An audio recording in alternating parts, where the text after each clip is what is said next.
না, আমার বিয়ে হয়নি।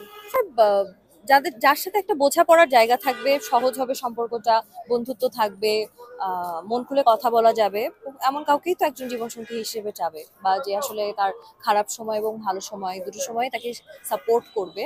আমার মনে হয় মেয়ের ছেলেরা অবশ্যই এমন মেয়েকেই চায় যে আসলে আমি যতটুকু জানি যে ফাঁকা পকেটে এবং ভরা পকেটে দুই সময় যে সাথে থাকবে, ছেলেরা এমন মেয়ে চায়। এটাই এটাই মনে হয় ছেলেরা চায়, আমি যতটুকু জানি। তাহলে ওনার আশপাশের পরিবার পরিজন বন্ধু বান্ধব হয়তো এই ধরনের আহ, মেয়ে পছন্দ করতে পারে। কারণ দেখেন, একটা মানুষ তার উনি তো আর জনে জনে সব ছেলেদের কাছে যে এই প্রশ্নের উত্তর, আমি তো কখনো কখনো কোনো ছেলেকে এই প্রশ্ন করেছি বলে আমার মনে হয় না। এই জন্য আপনার প্রশ্নটা শুনে কিন্তু আমি কয়েক সেকেন্ড সময় নিচ্ছিলাম যে আমার কি আসলে বলা উচিত, ছেলেদেরকে না আমাকে কেন প্রশ্ন করা উচিত ছেলেরা কি চায়। তো আমি আমার আত্মীয় স্বজন হোক, আমার কাজিনরা হোক, আমার পরিবার হোক, বা আমি যতটুকু দেখেছি যে বিয়ের সময় পাত্রী খুঁজতে গেলে যতটুকু জানি, আমার মনে হয় তারা আসলে আম, মানে মানিয়ে নিতে পারবে, বড়দেরকে সম্মান করতে পারে, মানে যেটা আসলে বেসিক, যেটা আপনি যে কারো কাছ থেকে আশা করবেন। আর একটা সম্পর্ক তো বা একটা সংসার তো আসলে অনেক বছরের ব্যাপার। তো আমার মনে হয় বোঝাপড়াটা খুব জরুরি সেটার জন্য, এবং দুজন দুজনকে আহ কি বলে এটাকে, দুজন দুজনকে আসলে ছোটখাটো ভুল থেকে ক্ষমা করতে পারাটার ক্ষমতাটা থাকাটাও আসলে জরুরি। এটা যে কেউ আসলে তাই চায়। সেটাই বললাম, একটা মেয়ে কি রকম ছেলে পছন্দ করে, এক একটা মেয়ে তো এক এক রকম ছেলে পছন্দ করে, যেরকম আসলে এক একজন ছেলে এক এক রকম মেয়ে পছন্দ করবে। কারণ আপনার যেরকম পছন্দ হবে, আমার ধরেন আপনার পাশের বন্ধুত্ব তেমন মেয়ে পছন্দ নাও হতে পারে। তো প্রেফারেন্সটা একদমই ব্যক্তিগত, যে যেমন তার ব্যক্তিত্বের সাথে মানানসই আহ জীবনসঙ্গী সে হয়তো খোঁজে। আবার যদি আপনার কাউকে পছন্দ হয়ে যায়, তখন কিন্তু এত কিছু আর মাথায় থাকে না, যে আপনি তো আসলে লিস্ট নিয়ে বসে নেই যে আমার এই চারটা মিললেই আমি তাকে আসলে জীবনসঙ্গী হিসেবে চাইবো। এভাবে তো আসলে হয় না কখনো। যখন আসলে আল্লাহ পাক যার সাথে যার ওই কি বলে লিখে রাখেন, ভাগ্যের কথাও আমরা বলি, যার সাথে যার কপালে থাকে সেই তার সঙ্গী হয়, এমনটা তো অবশ্যই।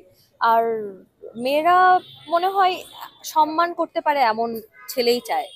যে আমি যতটুকু দেখেছি যে মেয়েরা আসলে ছোট ছোট দিনগুলোতে আমার মনে হয় যে ইন জেনারেল, যে ছোট ছোট মানে যখন আসলে কিছুই করার নেই, তখনও সামান্য একটু এফোর্ট, বা তাকে তার শরীর খারাপের দিনগুলোতে তার পাশে থাকা, বা তার কষ্টগুলোকে একটু বোঝার চেষ্টা করা, বা তার আসলে স্বপ্ন কি। মেয়েদের যে স্বপ্ন থাকে না তা তো না, মেয়েদেরও তো স্বপ্ন থাকে। তো স্বপ্ন পূরণে যে সাহায্য করবে, বা বিয়ের আগেও তো আসলে অনেকে কি, যার আসলে বিয়ের আগের জীবনটা সহজ হয় না, সে চিন্তা করে যে আমার বিয়ের পর জীবনটা সহজ হবে। এটাই তো আশা করে, যার বিয়ের আগের জীবন সহজ হয় সে হয়তো চিন্তা করে আমার বিয়ের পর জীবনটাও যাতে এভাবেই থাকে। তার মনে হয় সবার জীবন সহজ সুন্দর হোক, এরকমই পার্টনার সবাই চায়। এটাই তো, এবং সবাই সবার মন মতো পার্টনার পাক, এবং কেমন পার্টনার চাই, সৎ সৎ কোনো মানুষ চাই এখন। আম, সৎ বলতে ধরেন যে যে একটা মানুষ ভুল করবে, মানুষ ভুলের ঊর্ধ্বে না, বা ঠিক ভুলের ঊর্ধ্বে না, এবং ঠিক বা ভুল যেটাই হোক সেটাকে স্বীকার করতে পারার মতো, এবং মেনে নিজেদের ভুলগুলোকে আহ নিজেদের বোঝাপড়ার মাধ্যমে মানে সমাধান করে একসাথে থাকতে পারে, এমন ছেলে মানুষই আমি আসলে চাই। কত যোগ্যতা কেমন থাকতে হবে, একটা ছেলে যদি গ্রাজুয়েশন কমপ্লিট করার পরে সে যদি, আমার জন্য আমি আমার কথাই বলছি, যে আমার কথাই আমি বলছি যে দেখেন, একজন যদি গ্রাজুয়েশনটা শুধুমাত্র কমপ্লিট, মিনিমাম এডুকেশন ব্যাকগ্রাউন্ড গ্রাজুয়েশনটা তো কমপ্লিট আসলে করতেই হয়, এটা আসলে আমরা বেসিক এডুকেশনাল ব্যাকগ্রাউন্ড হিসেবে আমাদের দেশে আমরা ধরে থাকি। তো একটা গ্রাজুয়েটেড ছেলে সে যদি আসলে তার কর্মজীবনে সফলতা নিয়ে সুন্দরভাবে থাকতে পারে, আমি আসলে যে কাউকেই যে কাউকেই আসলে পেয়ে খুশি থাকবো। টাকা পয়সাটা কেমন থাকতে হবে, টাকা পয়সা চলতে পারার মতো থাকতে হবে। মানে আপনার তো আসলে অ্যাফোর্ড করতে পারতে হবে আপনার জীবিকা, এতটুকুই। এই তো। যদি বলি তার স্যালারিটা কেমন থাকে? এরকম কোনো রেঞ্জ আসলে আমি ভাবিনি, কারণ আমার বাসায় দেখেন, আমি আসলে আমার বাবা স্যালারি কত পায় সেটাও এক্স্যাক্টলি বলতে পারবো না। তো সেখানে আরেকটা ছেলের স্যালারি কত হবে, এটা আমার কাছে আসলে একটু আহ, কটু শোনায়। আমার কাছে আসলে এই এই ধরনের প্র্যাকটিস আমার ফ্যামিলিতে নেই, বা আমার আসলে এই এই এই যে একটা ডিজিটে মানুষকে কাউন্ট করা, এই অভ্যাস আমার নেই। আমার মনে হয় একটা মানুষ সৎ ইচ্ছা থেকে এবং কঠোর পরিশ্রম করলে যে কোনো ক্ষেত্রে সে সফলতা অর্জন করতে পারে।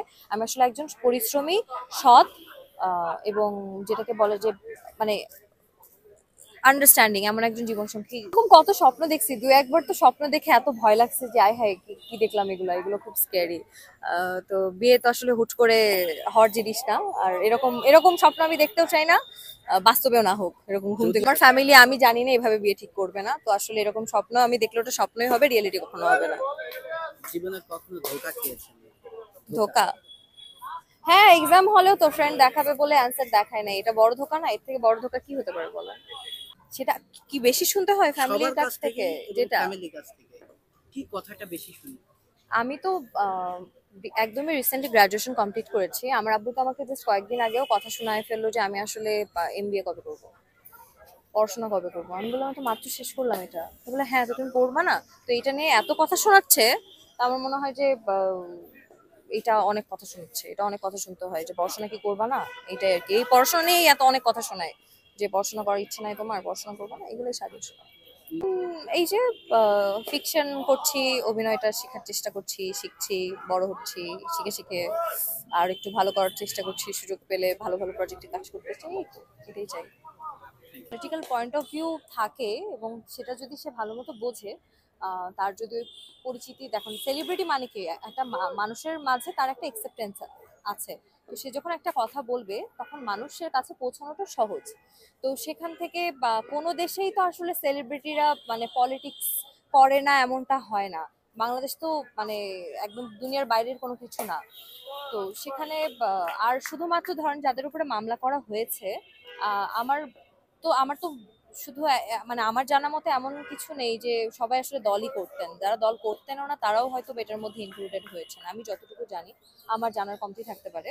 উম, আর এটা দেখেন, সবাই পরিচিত, যে পরিচিত মুখরাই তো আসলে পলিটিক্যালি ইনভলভ হয় সব জায়গাতে। তো এখানে আমি জানি না আসলে আমাদের এখানে কি সমস্যা হচ্ছে এবং কেন এই অস্থিতিশীল পরিস্থিতি তৈরি হয়েছে। তবে যত তাড়াতাড়ি এগুলো শেষ হয়ে আসলে পরিস্থিতিটা ঠান্ডা হবে আমাদের সকলের জন্য, সেটাই আমার মনে হয় মানে কাম্য।